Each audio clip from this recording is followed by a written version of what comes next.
When I heard that my son David abruptly quit his job, I felt a sense of responsibility as a parent. Following my daughter-in-law's instructions, I decided to send them $1,000 every month. For someone living on Social Security, $1,000 a month is a significant amount.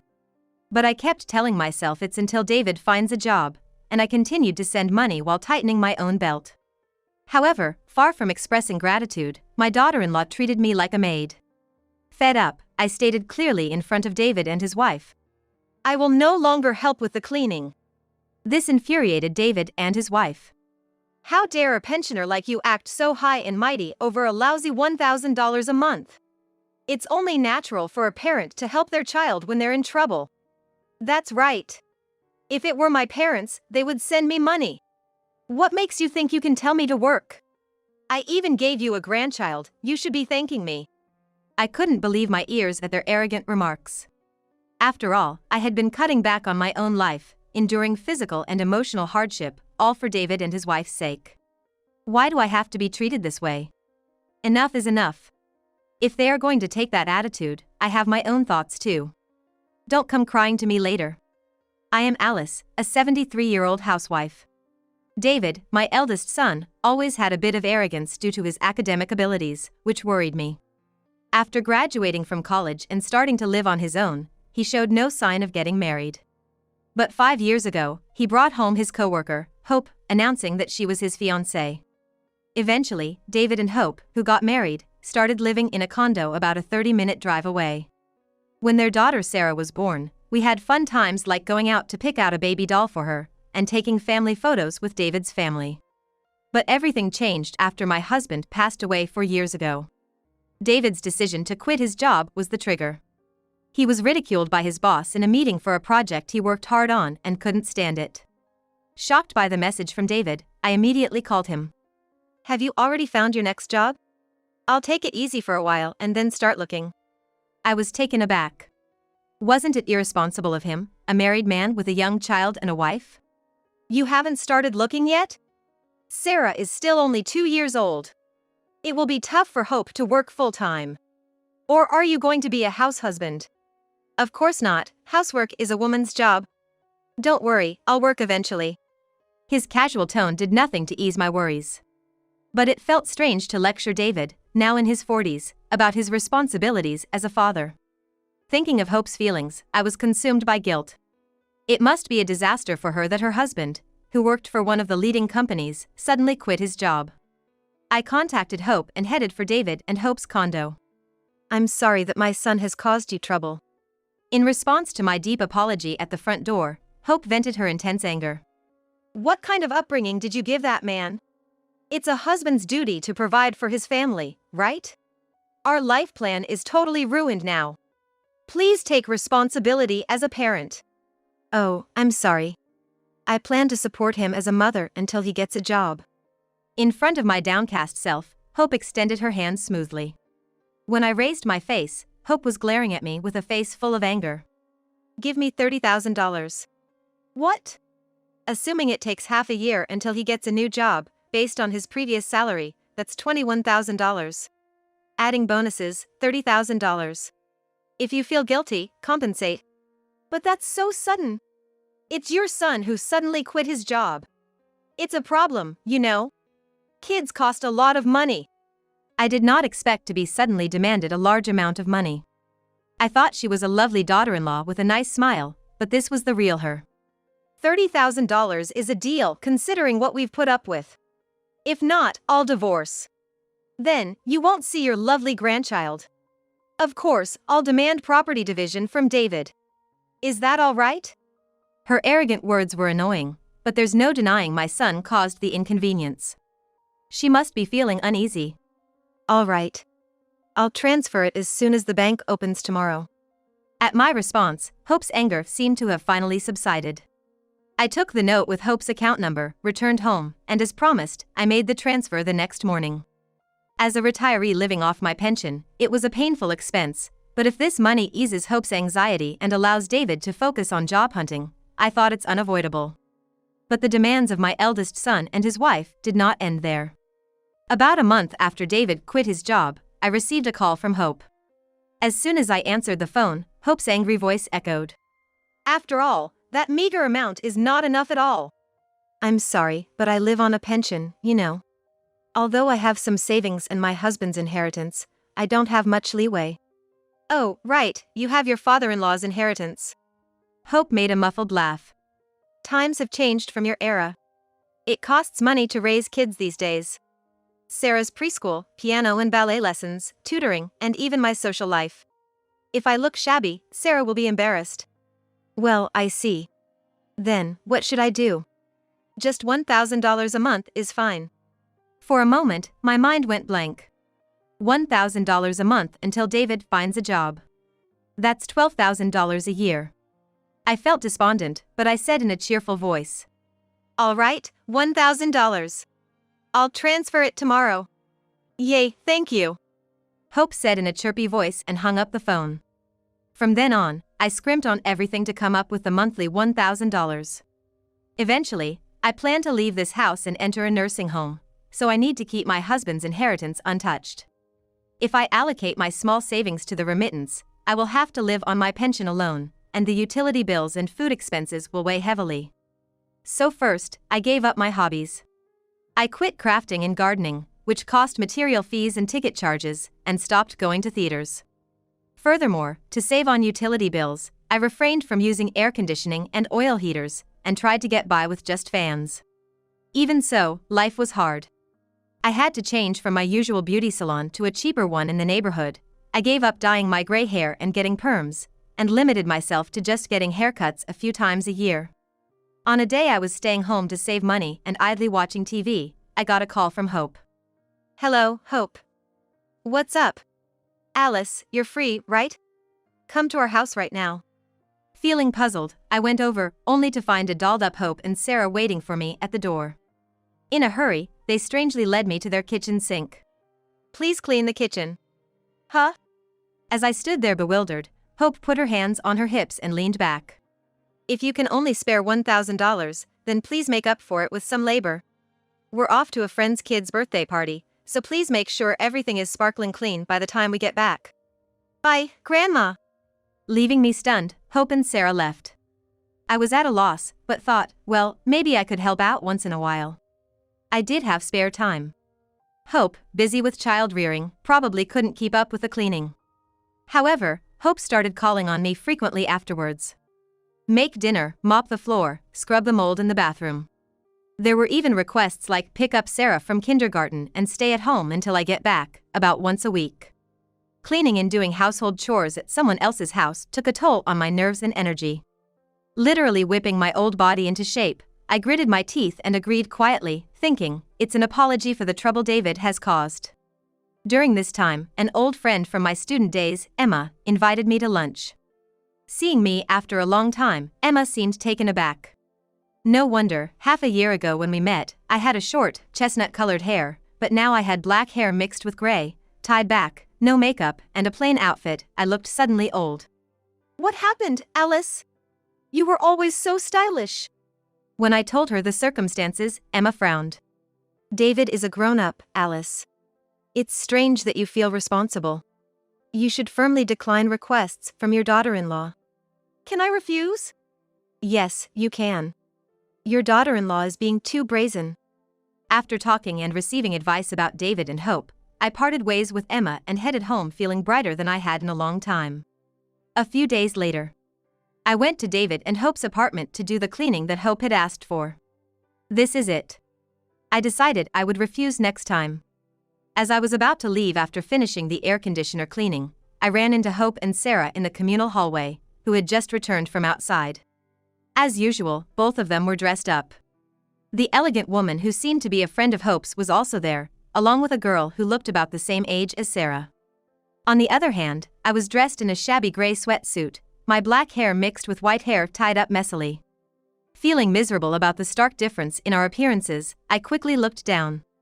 I handed the keys to Hope, bowed to her friend, and quickly left. As I was about to turn the corner of the hallway, I heard a snippet of Hope's conversation.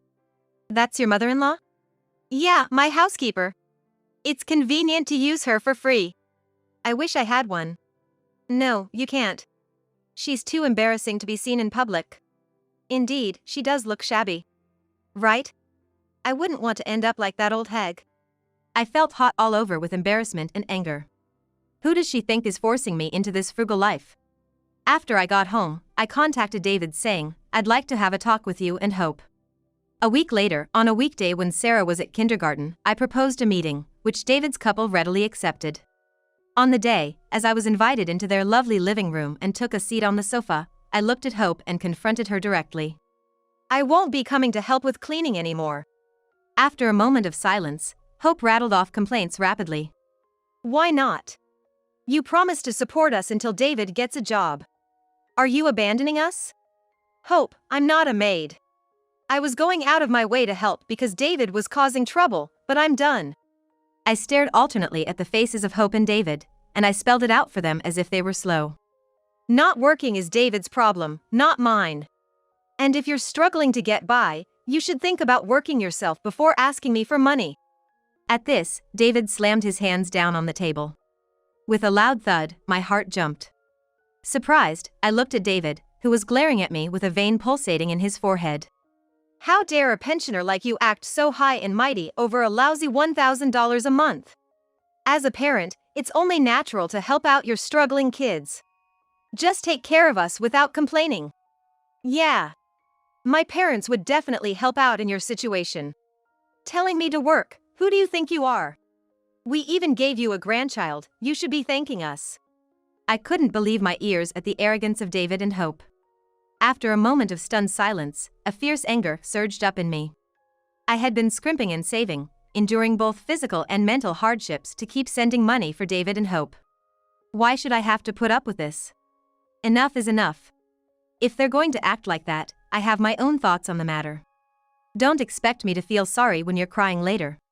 After taking a breath, I said in a low voice. Oh really? If that's how you feel, I want my money back. $60,000. Huh? My firm rejection left David and Hope flustered. I never said I didn't need the money. Remember, you're David's mom. You fulfilled your responsibility. I don't know about that. David hasn't fulfilled his duties as a husband or a father either. Hope snickered and defended David. This man takes care of Sarah. When he's home, he bathes her, feeds her, even takes her to the park. He's very devoted to childcare since he's not working. Oh, he does work sometimes. Huh? Hope, he hasn't given you any money. That's odd. With a provocative tone, I called her out, and Hope made a puzzled face. Meanwhile, David began to fidget noticeably. I continued my poor act. Oh, I see. David's been pouring all the money he earned from his part-time job into the casino. He's too busy visiting the casino and hardly ever goes to the job center. I wonder if he feels guilty and that's why he's taking care of Sarah. Hope's eyes widened. And I know the real reason why he quit his job. At my smug face, David's cheeks twitched. He told you that he resigned because his project was ridiculed by his boss, but the truth is, he got drunk and hit on the boss's daughter, which enraged him. That's the real reason. Why do you know that? I shrugged and explained. I heard it from Emma. From Emma? David asked, repeating what I'd just said. Emma works as a cleaner at the company you used to work at. I didn't know that, he replied. You wouldn't recognize her in her uniform. The news spread through the office right after you quit, and it even reached Emma's ears. David, is what she just said true? Instead of replying, David fell silent, looking sullen. Then, I tried to recreate the conversation that Emma taught me. Man, those rumors about you being the company's top beauty are legit. Compared to you, my wife Hope is a piece of junk. Gotta admit, younger women are just better. Hey, why not keep it hush-hush from the boss and we can hang out? I'm destined for success, you know, there's no loss in choosing me. As I altered my voice and postured, David swiftly paled, stumbling over his excuses. Did I really say something like that? Can't recall it at all. Guess it was just a slip of the tongue while drunk. Hope, you'll forgive me, right? Oh, you know what they say about alcohol revealing one's true self. As David tried to feign ignorance, Hope, sitting next to him, was blushing crimson, her fists tightly clenched. Am I a piece of junk, huh? No, it's not like that.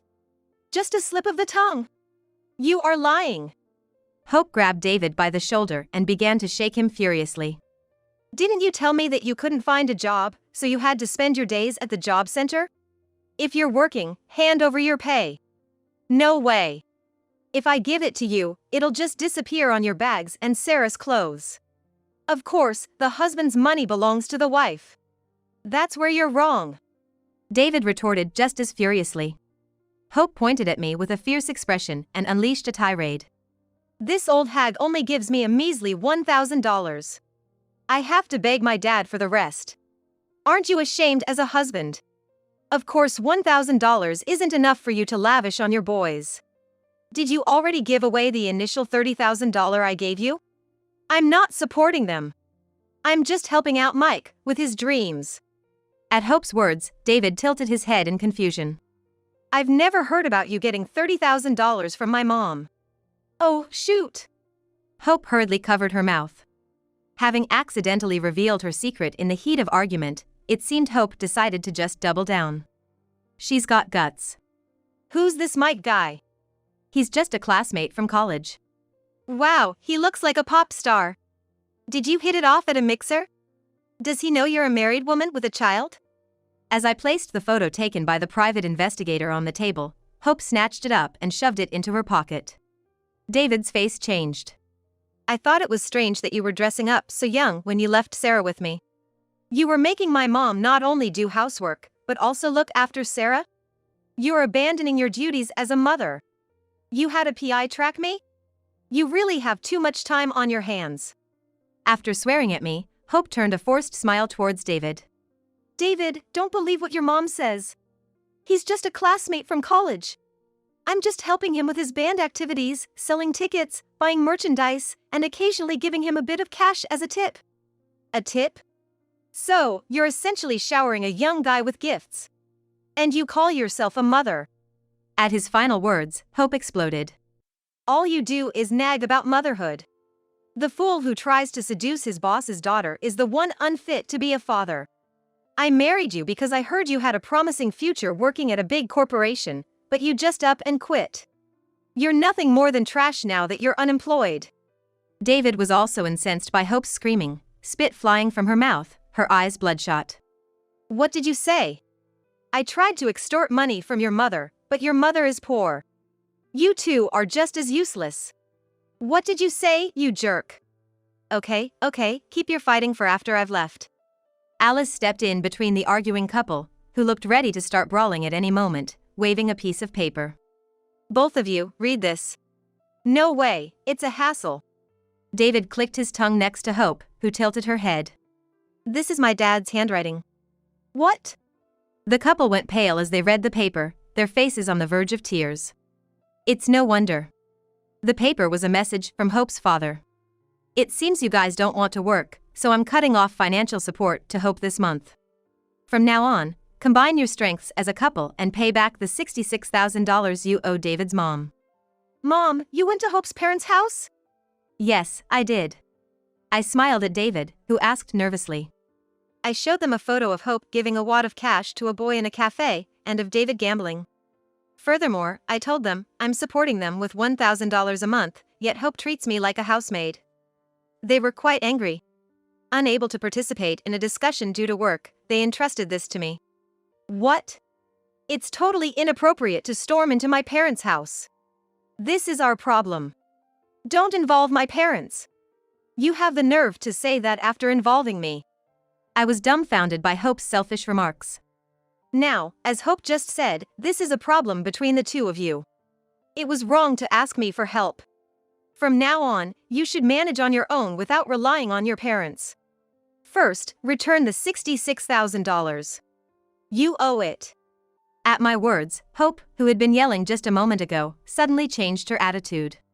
With a pitiful expression on her face, she began to speak in a coaxing tone, dripping with excuses. It's too late for me to start working now. I decided to become a housewife once I got married. If you insist on me working, I want to start a nail salon. I guess $50,000 would be enough? Following Hope's lead, who was implicitly begging for money with teary eyes, David also drastically changed his attitude. He knelt before me, adopting a begging pose and pleading in a pitiful voice. I'm 45, you know? It'll take time to find a job that suits me. So, I'll need to ask you for a little more support. I promise I'll pay you back someday. Please, I'll work. Please give me $50,000 to start my salon. Also, please continue to support us with $1,000 a month. Shut up! At the sound of my shout echoing in the room, David and Hope looked startled. Don't keep babbling on and on. Aren't you ashamed as Sarah's parents? Have some parental awareness. David and Hope, who had been taken aback, sat up straight under my glare. Yes. You're supposed to earn your own damn keep. You're pathetic. I am sorry. I don't want to waste my energy. Don't you dare make me angry. I'm sorry. Seeing David and Hope shrink in fear, I felt a jolt of realization. Oh, I'd done it. I had completely sealed away my turbulent past, a result of my parents' divorce when I was young. Emma had warned me when I got married, when you lose your temper, it's like a demon's face. It's not good for children's education. So I always left disciplining David to my husband and played the supportive role. But this time, my anger had long exceeded its limit. I finally lost patience with the pathetic couple. Hey. It's a complete lie to say she is not scary when she is angry. I had no idea either. It was always Dad's job to get mad at me. I once again showered my eldest son and daughter-in-law, who were whispering to each other, with shouts of anger. So, are you returning the $66,000 or not? Which is it? We will return it. Trembling, my eldest son and his wife shouted in unison. David, getting up off his heavy ass, began looking for a full-time job in earnest. However, it seemed like he kept failing in the interviews, perhaps because his arrogant attitude slipped through. Having no choice, David abandoned his career in office work and took a job at a factory. But with just that, he was barely making ends meet and couldn't put anything towards repaying his debt to me, so he was desperately earning money by also working part-time on his days off. He scoffed at me, saying $1,000 or so, but he must be feeling the difficulty of earning $1,000 down to his bones. As for Hope, she apparently begged her father for the $50,000 she needed to start a nail salon. As expected, she angered her parents and they cut off ties with her. A younger guy from college named Mike dumped her swiftly after she told him that she was married and couldn't provide any financial support. So, Hope began working as well. Just like David, she is juggling several jobs and paying back the debt to me every month. The eldest son and his wife, full of mutual distrust, can't stop fighting and divorce has been discussed, but if they divorced, paying back the debt would become even more difficult, so they reluctantly lived together. Unable to bear seeing the constantly squabbling couple, Hope's parents have taken Sarah to their home. I was able to start using the $1,000 per month that I had been giving to the eldest son and his wife for myself, and by securing repayments from the two of them every month, I regained a comfortable lifestyle. I made an appointment at the hair salon I used to frequent for the first time in several years, had them tidy up my hair, and dyed it ash color. I refreshed my mood, bought new makeup and clothes, replaced my old interior goods, and did all the things I had been refraining from doing for the past few years, letting out my pent-up desires. I blocked the contact details of the eldest son and his wife because they were annoying. The phone kept ringing from both of them. I received long messages full of complaints, and they kept begging persistently, saying, "I'm sorry, give me money." The eldest son and his wife are hopeless, but my granddaughter Sarah is cute, so I keep in touch with Hope's parents and let me see her occasionally. Both I and her grandparents can't help but smile at Sarah, who is innocently cute, unlike the eldest son and his wife. I no longer have to worry about the lives of the eldest son and his wife, and I feel as though a weight has been lifted off my shoulders. From now on, I plan to live my life as I like, pursuing my hobbies and interacting with my granddaughter.